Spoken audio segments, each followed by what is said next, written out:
Heavy breathing. I can't take this anymore.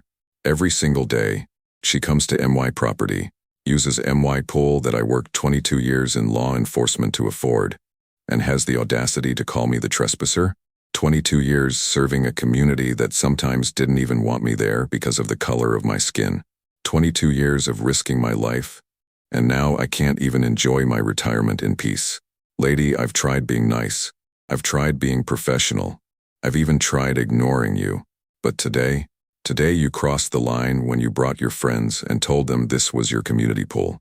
Well, I've got news for you, Karen. You're about to regret ever setting foot on my property. Before we continue, if you enjoy real-life confrontation stories, make sure to click that subscribe button. This is the best way for you to support our work. Thank you very much, and let's continue.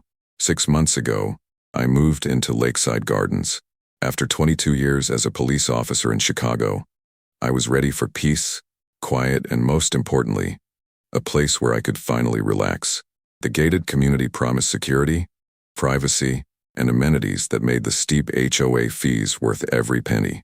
My name is Marcus Washington, and I spent my career upholding the law in one of America's toughest cities. I'd seen the worst humanity had to offer: drug deals gone wrong, domestic violence calls that haunted my dreams, and yes, my fair share of entitled people who thought the rules didn't apply to them. But nothing, and I mean nothing, prepared me for meeting Diane Fletcher. The house I purchased was one of only 3 in the community with a private pool. Not a small backyard splash zone, but a full-sized, professionally maintained swimming pool with a small waterfall feature and ambient lighting for evening swims. It was the main reason I chose this particular property. After decades of stress, I wanted somewhere to float away my troubles under the open sky.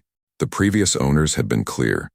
The pool was part of the property deed, completely private, and not a community facility. They'd had it built 5 years prior after getting all the proper permits and approvals from the HOA. I double-checked all of this before signing the papers. The pool was mine, end of story. For the first month, everything was perfect. I settled into a routine.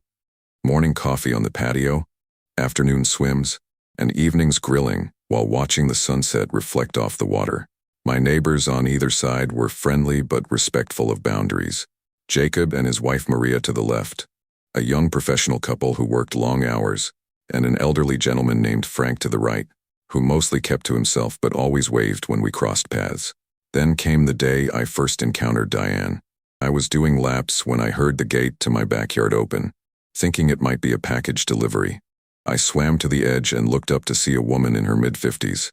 Blonde hair pulled back in an immaculate ponytail, designer sunglasses perched on her nose, and a towel slung over her shoulder.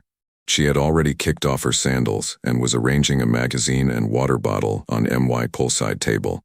"Excuse me," I called out, pulling myself up from the water. "Can I help you?" She glanced over, visibly startled to see me. "And I didn't realize anyone was here. This is my backyard," I explained, reaching for my towel. "My private property." She laughed, a short, dismissive sound that immediately set my teeth on edge. "Lo, this is the community pool for our section. It always has been." I took a deep breath, reminding myself that misunderstandings happen. "Ma'am, I purchased this house 2 months ago. The pool is part of my property. It's not a community facility." Her smile tightened, eyes narrowing behind those designer frames. "I've lived here for 8 years, and we've always used this pool. The Johnsons never had an issue with it." "Well, I'm not the Johnsons," I said firmly, "and my property deed clearly states this pool is private." That's when I saw it, that flash in her eyes.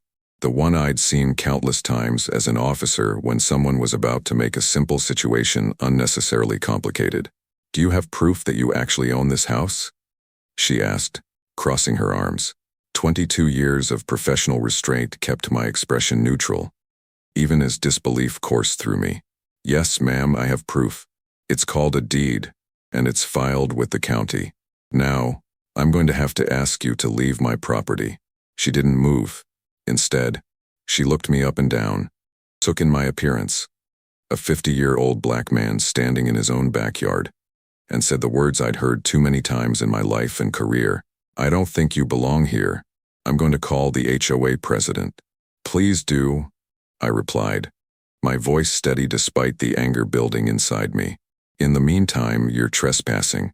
As a former police officer, I'm asking you one more time to leave my property. The mention of my former profession gave her pause, but only briefly. She gathered her things with deliberate slowness, making it clear this was her choice, not my request. As she reached the gate, she turned back. We'll see about this. I wish I could say that was the end of it, that Diane checked with the HOA, realized her mistake, and apologized. That would have been the reasonable outcome. But Reason and Diane Fletcher were apparently strangers to each other. The next day, I was working in my home office when the doorbell rang. Opening it, I found an older man in a golf shirt with the Lakeside Gardens logo embroidered on the pocket. He introduced himself as Richard Chambers, the HOA president. Mr. Washington, I understand there was some confusion about your pool yesterday. I invited him in, offered him water or coffee, which he declined, and then explained the situation. He listened attentively, nodding occasionally. I see, he said when I finished. Well, I've reviewed the property records and you're absolutely correct. The pool is private, included in your deed, and not community property. Relief washed over me. Thank you. I appreciate you confirming that. The thing is, he continued, his expression growing uncomfortable. The previous owners, the Johnsons, they were more community-minded. They allowed neighbors to use the pool occasionally, especially during the summer months. I kept my face neutral. I see, but they did that by choice, not obligation. Absolutely, he agreed quickly. I just wanted to explain why Mrs. Fletcher might have been confused. She and several other residents became accustomed to using the pool. I understand confusion, I said carefully. What I don't understand is her refusal to leave when I explained the situation, or her suggestion that I don't belong here. Richard shifted uncomfortably. Mrs. Fletcher can be traditional in her views. She's been on the HOA board for years and feels a certain ownership over how things operate here. Traditional, I repeated flatly. Is that what we're calling it now? To his credit, Richard looked genuinely embarrassed. I'll speak with her and make it clear that the pool is your private property. You won't have any more issues. I thanked him, showed him out, and thought that would be the end of it. Once again, I underestimated Diane Fletcher's tenacity and her audacity. 3 days later, I returned home from grocery shopping to find not just Diane, but 3 other women lounging around my pool, music playing from a portable speaker, and a cooler full of drinks on my patio table. For a moment, I stood frozen in disbelief. Then training kicked in. I pulled out my phone, opened the camera, and recorded a slow pan of my backyard filled with unwelcome guests. Only then did I make my presence known. Ladies, I called out sharply, you are trespassing on private property. You have 5 minutes to collect your belongings and leave before I call the police. Diane sat up, lowering her sunglasses. Marcus, I was just telling my friends about you. We thought you might join us for a drink. The casual use of my first name, the presumption that this was somehow a social call rather than a blatant violation. It left me momentarily speechless. Mrs. Fletcher, I said, my voice deliberately formal. Mr. Chambers confirmed to you that this pool is my private property. You are trespassing. Your friends are trespassing. And you have 4 minutes remaining to leave. One of the other women stood up, looking uncertain. Diane, you said this was the community pool. It was, Diane replied dismissively, not moving from her lounger. Marcus is just being difficult about sharing. The Johnsons never minded. The Johnsons aren't here anymore, I stated flatly. I am, and I'm not asking again. 2 of the women quickly gathered their things, mumbling apologies as they hurried past me. The third hesitated, looking between Diane and me, before reluctantly collecting her bag and following her friends. Diane took her time, meticulously packing her magazine, sunscreen, and towel into a large beach bag. She was the picture of casual indifference as I stood watching, phone still recording. You know, she said conversationally, This attitude of yours isn't winning you any friends in the neighborhood. I didn't move here to win a popularity contest, Mrs. Fletcher. I moved here for peace and privacy, both of which you're violating. She slung her bag over her shoulder and walked toward me, stopping uncomfortably close. Let me give you some friendly advice, Marcus. Lakeside Gardens works because we all get along. We share. We're community-minded. People who don't fit that mold, well, they don't tend to last long here. Is that a threat? I asked, my voice deadly quiet. She smiled, all teeth and no warmth. It's a reality. You might own this house, but I've been here 8 years. I know everyone. I'm on the board, and I always get my way eventually. As she brushed past me, I stopped recording and took several deep breaths. In my years as an officer, I'd faced down armed suspects with less audacity than this woman. The difference was, with them, I'd had a badge and a gun. Here, I was just a homeowner being harassed by a neighbor who clearly had issues with boundaries, and quite possibly with the color of my skin, though she was careful never to say anything explicitly racist. That night, I made 3 decisions. First, I emailed Richard Chambers with the video of the incident, formally requesting that the HOA address Diane's repeated trespassing. Second, I called a security company and arranged for cameras to be installed around my property, particularly covering the pool area and access points. Third, I contacted a lawyer who specialized in property disputes and HOA issues. If this was going to escalate, I wanted legal counsel on my side. The next morning, Richard called, sounding genuinely distressed.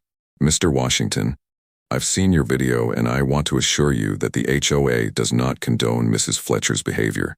I've spoken to her directly and made it absolutely clear that any further incidents will result in fines and possibly her removal from the board. I appreciate that, I said, but given that your previous conversation with her didn't seem to make an impression, I've taken additional steps to protect my property. I explained about the security cameras which would be installed later that week. Richard assured me that I was well within my rights and apologized again for the situation. For nearly 2 weeks after that, things were quiet. The cameras were installed without incident. I resumed my peaceful routine, though now I found myself constantly checking the security feed on my phone, half expecting to see Diane and her friends invading my space again. Then came the HOA meeting. I hadn't planned to attend. The thought of sitting in a room with Diane held zero appeal. But when I received the agenda by email and saw an item listed as discussion of community pool access, I knew I had to be there. The meeting was held in the community clubhouse, a tastefully decorated space with enough chairs for about 30 people. I arrived a few minutes early and took a seat near the back, nodding politely to the neighbors I recognized. Several people introduced themselves, seemingly curious about the newcomer. Their friendliness gave me hope that perhaps Diane's attitude wasn't representative of the community at large.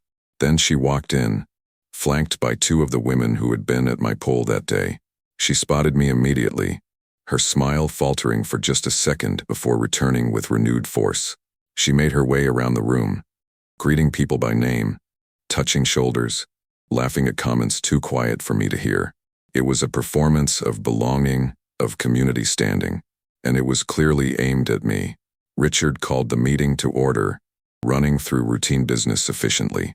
When he reached the item about the pool, he cleared his throat uncomfortably. As some of you may be aware, there has been some confusion regarding the private pool at 1847 Lakeside Drive, now owned by Mr. Washington. He gestured toward me, and several heads turned. To clarify, this pool is private property, not a community facility. The previous owners may have allowed occasional use by neighbors, but this was done as a courtesy, not an entitlement. Diane's hand shot up immediately. Richard hesitated before acknowledging her. Yes, Mrs. Fletcher? She stood, turning to address the room rather than the board. I think many of us are confused by this sudden change in community access. For years, that pool has been available to residents in our section during summer months. It's practically a tradition. Murmurs of agreement rippled through some of the attendees. A tradition based on the goodwill of the previous owners, Richard clarified. Not a right. Perhaps, Diane continued smoothly. But shouldn't we consider the community impact? Many families with children have relied on that pool. Not everyone can afford club memberships elsewhere. I could hardly believe what I was hearing. She was trying to use children I'd never seen attempt to use my pool, to garner sympathy and pressure me into allowing strangers onto my property. Before Richard could respond, I stood up. "May I address this point?" asked. Richard nodded, looking relieved to have the focus shift. I turned to face the room, drawing on decades of experience giving testimony in courtrooms and speaking with authority at community meetings. "Good evening, everyone. For those I haven't met yet, I'm Marcus Washington. I moved here after retiring from 22 years with the Chicago Police Department." I paused, letting that information sink in. Police work tends to command a certain respect, even from those who might otherwise harbor prejudices. I understand that change can be difficult, especially when it affects something you've come to expect. But I'd like to clarify a few points. First, I purchased my home with the clear understanding that the pool was private property. I paid a premium for that feature, just as I pay the same HOA fees as everyone else for access to the community amenities like the clubhouse we're in right now and the actual community pool located near the front entrance. I gestured toward Diane. Second, Mrs. Fletcher has trespassed on my property multiple times. Even after being informed of its private status, she has brought guests onto my property without permission, and when asked to leave, she has been confrontational and made comments suggesting I don't belong in this community. Shocked whispers spread through the room. Diane's face flushed red. "That's not true," she interjected. "I was simply trying to welcome you by introducing you to friends. By trespassing on my property after being explicitly told not to," I countered. "There's video documentation of these incidents, which has been shared with Mr. Chambers and the board." Richard nodded confirmation when several people looked his way. "I'm not here to create conflict," I continued. "I moved to Lakeside Gardens for peace and quiet in my retirement, but I will protect my property rights. The pool is private, and unauthorized use is trespassing, plain and simple." I sat down, heart pounding despite my outwardly calm demeanor. Public confrontation had never been my style, but neither was being bullied. An older gentleman a few rows ahead turned to face me. "Son, I understand protecting what's yours, but couldn't you consider allowing some limited community access? Maybe designated hours once a week?" Before I could answer, another voice spoke up. "Jacob, my neighbor from next door. With all due respect, why should he? We all pay for the community pool that nobody's mentioned. It's right by the front entrance, fully maintained by our HOA fees, and available to everyone. Why is there suddenly this fixation on using Mr. Washington's private property?" Silence fell over the room as people absorbed this point. The community did indeed have its own pool, smaller than mine, true, but perfectly adequate and actually designed for multifamily use. Was proper public liability insurance coverage. Richard seized the moment. "Jacob raises an excellent point. The HOA board reaffirms that Mr. Washington's pool is his private property, and trespassing will not be tolerated. Now, shall we move on to the next agenda item?" The meeting continued, but I could feel Diane's glare burning into me from across the room. When proceedings concluded, several neighbors approached me, introducing themselves properly and offering welcome to the neighborhood sentiments that seemed genuine. Perhaps they'd been swayed by my presentation, or maybe they'd never shared Diane's entitlement in the first place. As I headed for the exit, Diane stepped into my path. "This isn't over," she said quietly, her pleasant public mask momentarily slipping. "You think you've won, but you don't understand how things work here." "Actually, Mrs. Fletcher," I replied, matching her quiet tone, "I understand exactly how things work. Boss, property rights, trespassing statutes, and consequences for those who ignore them. Good evening." I walked around her and out into the night air, taking deep breaths to calm my racing heart. Confrontation with Diane left me feeling like I needed a shower. There was something toxic about her entitlement, her certainty that rules existed for others but not for her. The next morning, I woke to an email notification from my security system. Someone had entered my backyard at 5:46 a.m. Heart pounding, I opened the app and reviewed the footage. There was Diane, in workout clothes, deliberately opening my gate and walking straight to my pool. She didn't have swimming gear this time. Instead, she walked around the perimeter, occasionally stopping to take pictures with her phone. After about 3 minutes, she left, carefully closing the gate behind her. What was she playing at? The behavior seemed bizarre and concerning. Was she documenting something to file a complaint, looking for code violations to report, or was this simply an attempt to provoke me? I downloaded the footage and sent it to Richard with a brief note. Unauthorized entry to my property this morning at 5:46 a.m. This is now beyond a misunderstanding about pool access and has become harassment. His response came within the hour. This is unacceptable. The board will be meeting in emergency session this afternoon to address Mrs. Fletcher's behavior. True to his word, by that evening I received another email, this time from the HOA's legal counsel. It detailed the formal warning issued to Diane, stating that any further trespassing would result in significant fines and her immediate removal from the HOA board. Furthermore, if the behavior continued, the HOA would support me in seeking a restraining order against her. I should have felt relieved. Instead, I felt a growing sense of unease. People like Diane rarely back down when confronted with consequences. More often, they escalated. My instincts proved correct. Over the next 2 weeks, I experienced a series of petty annoyances that couldn't be definitively traced to Diane, but seemed unlikely to be coincidental. Anonymous complaints were filed about the height of my lawn grass, mere days after it had been professionally cut. My mailbox was found open twice, though nothing appeared to be missing. A delivery package disappeared from my porch, only to be found by a neighbor who said it had been left at their door by mistake. A neighbor I later learned was one of Diane's close friends. None of these incidents could be proven as deliberate harassment, yet the pattern was clear to me. I'd seen similar tactics during my police career, the kind of low-level annoyances meant to make someone uncomfortable enough to leave. If that was the goal, Diane was in for disappointment. I hadn't faced down gang members and armed suspects to be driven from my retirement home by a neighborhood bully. The real escalation came on a Saturday afternoon in July. I had invited Jacob and Maria, my neighbors to the left, over for a barbecue by the pool. They were a pleasant couple in their 30s who had always been respectful of boundaries, and I enjoyed their company. As we sat enjoying burgers and cold drinks, the unmistakable sound of splashing came from my pool. We turned to see 3 children, none older than 10, happily swimming while Diane sat on one of my loungers, scrolling through her phone as if she were at a public beach. For a moment, we all stared in disbelief. "Is she serious?" Maria whispered. Jacob started to stand, looking angry, but I placed a hand on his arm. "Let me handle this."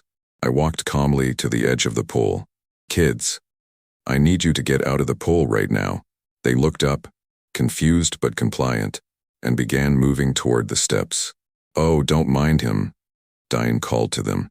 "You're fine. Keep swimming." The children hesitated, looking between us with increasing discomfort. "Mrs. Fletcher," I said, my voice dangerously calm. "You are trespassing, again, and now you're putting these children in an impossible position by encouraging them to trespass as well." Diane finally looked up from her phone. "These are my grandchildren, and I was simply showing them the community pool. This isn't the community pool, as you well know. You've been formally warned by the HOA about trespassing on my property. Please take your grandchildren and leave immediately." The children, sensing the tension, had already climbed out of the pool and were hurriedly grabbing towels. They looked embarrassed and confused, innocent victims of their grandmother's inappropriate behavior. "We're so sorry, mister," the oldest boy mumbled as he wrapped a towel around his shoulders. "It's not your fault," I assured him, managing a smile. "But this is a private backyard, not a public pool." Diane stood, making a show of slowly gathering her things while the children waited awkwardly. "You know," she said loudly, "some people just don't understand community spirit. Some people don't know how to be good neighbors. A good neighbor respects boundaries and private property," I replied evenly. "A good neighbor doesn't drag children into a situation she knows is wrong." her face contorted with barely contained rage. You think you're so much better than everyone, don't you? With your fancy pool and your 22 years as an officer sob story. I felt Jacob and Maria come up beside me, a silent show of support. Mrs. Fletcher, Maria said firmly, you're embarrassing yourself. Please take your grandchildren and go. Diane's gaze darted between the three of us, seemingly surprised to find herself outnumbered. Finally, she snapped at the children. Come on, we're leaving. We're clearly not welcome here. They would have been welcome if invited, I said quietly. That's how visits work. She herded the children toward the gate, pausing only to deliver a final parting shot. This neighborhood was peaceful before you came. You've done nothing but cause problems since you arrived. The irony was so absurd I might have laughed if I weren't so angry. As they left, I turned to Jacob and Maria. I'm sorry about that. Maria shook her head. Don't apologize. That woman is unbelievable. You should file for a restraining order, Jacob suggested. This is beyond ridiculous now. I nodded, the decision crystallizing in my mind. You're right. This ends now. The following Monday, I met with my lawyer and filed for a restraining order against Diane Fletcher. The documentation was comprehensive. Video footage of multiple trespassing incidents, email correspondence with the HOA, and statements from Jacob and Maria about the incident with the grandchildren. The judge granted a temporary order pending a hearing, and Diane was legally served with papers informing her that she was to remain at least 50 feet from me and my property at all times. I'd like to say this resolved the situation. Instead, it was like pouring gasoline on a fire. 2 days after being served, I woke to find my front yard transformed into a spectacle. Dozens of plastic pink flamingos had been planted throughout the grass, each wearing a small sign around its neck, reading Community Spirit in bold letters. There was no evidence of who had placed them there, but the message was clear enough. I methodically removed each flamingo, placing them in garbage bags for disposal. As I worked, neighbors drove by slowly, some looking embarrassed on my behalf, others clearly amused by the display. I maintained a dignified silence, refusing to give whoever was watching the reaction they wanted. That afternoon, Richard Chambers knocked on my door, looking thoroughly exhausted. Mr. Washington, I want to assure you that the board is taking this situation very seriously. Mrs. Fletcher has been temporarily suspended from her position pending investigation of these incidents. I appreciate that, I said, but unless she's actually held accountable, this behavior will continue. He nodded grimly. The hearing for your restraining order is next week? Monday morning. Several board members, myself included, are prepared to testify if needed. This has gone beyond a neighbor dispute. Her behavior is affecting the entire community now. That was an understatement. By the week's end, the neighborhood had effectively split into two camps. Those who supported my right to privacy and property, and those who believed I was being unreasonable and undermining community traditions.